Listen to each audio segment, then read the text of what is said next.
বাংলাদেশের যত ইমাম মুয়াজ্জিন খতিব তাদের এক সপ্তাহের সম্মানী তারা এখানে শুভেচ্ছা হিসাবে আমাদের বিপদগ্রস্ত ভাইদের জন্য ত্রাণ ফান্ডে দিয়ে দিয়েছেন।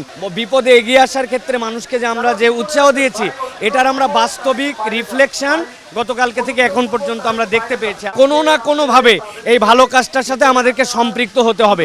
গতকালকেও দেখেছেন যে আলহামদুলিল্লাহ আসন্না ফাউন্ডেশনের যে উদ্যোগে যে ত্রাণ প্যাকেজিংয়ের কাজ চলছে সেই প্যাকেজিংয়ে আলহামদুলিল্লাহ অজস্র মানুষ এসে যুক্ত হয়েছিলেন। দেশের বিশ্ববিদ্যালয়ের শিক্ষক থেকে শুরু করে অন্য ধর্মাবলম্বী মানুষ থেকে শুরু করে ছাত্র জনতা বৃদ্ধ এমনকি প্রতিবন্ধী মানুষরাও আবেগে তারা এখানে এসে ভালোবাসা নিবেদনের জন্য শরিক হয়েছিলেন আলহামদুলিল্লাহ।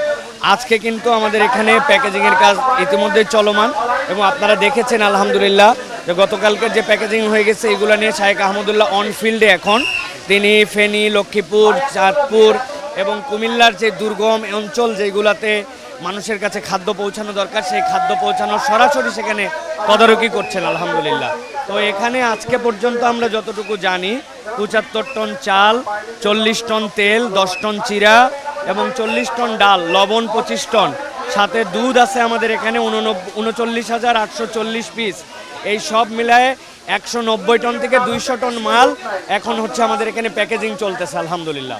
সবচেয়ে বড় কথা এটাতে আমাদের আহ্বান আর লাগে নাই।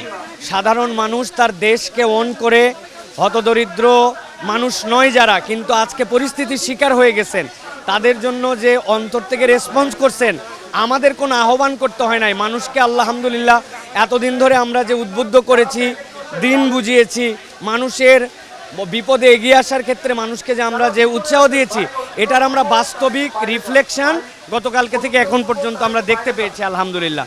সুতরাং আমরা বলবো আসন্না ফাউন্ডেশন সহ যত যারা কল্যাণকর কাজ করছেন আপনারা সেখানে আপনাদের সাধ্যের মধ্যে অংশগ্রহণ করেন।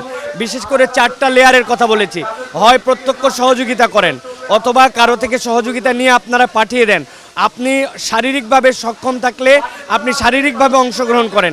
এই একটাও না পারলে আপনি ঘর থেকে অন্তত যারা এই কাজ করছে তাদের জন্য আল্লাহর কাছে দোয়া করতে থাকেন। সুতরাং কোনো না কোনোভাবে এই ভালো কাজটার সাথে আমাদেরকে সম্পৃক্ত হতে হবে, এটাই হচ্ছে আমাদের সকলের কাছে দাবি আলহামদুলিল্লাহ।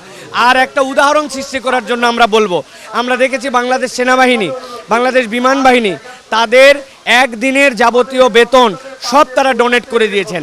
বাংলাদেশের ইমাম মুয়াজ্জিন, বাংলাদেশের খতিব যারা আছেন, পুরা বাংলাদেশের যত ইমাম মুয়াজ্জিন খতিব তাদের এক সপ্তাহের সম্মানী তারা এখানে শুভেচ্ছা হিসাবে আমাদের বিপদগ্রস্ত ভাইদের জন্য ত্রাণ ফান্ডে দিয়ে দিয়েছেন।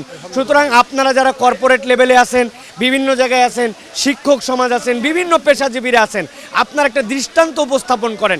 এটা লোক দেখানোর জন্য নয়, আল্লাহ রাব্বুল আলামিনকে সন্তুষ্ট করার জন্য যে আমাদের ভাইরা আসলে সবচেয়ে বাংলাদেশের যদি অর্থনৈতিকভাবে ভালো জনপদের মানুষ বলি তাহলে আমরা দেখব যে এই লক্ষ্মীপুর, নোয়াখালী, ফেনী এই অঞ্চলের মানুষরা, কেননা প্রবাসে তাদের প্রচুর পরিমাণ মানুষ থাকেন, কিন্তু আজকে তারা পরিস্থিতির শিকার।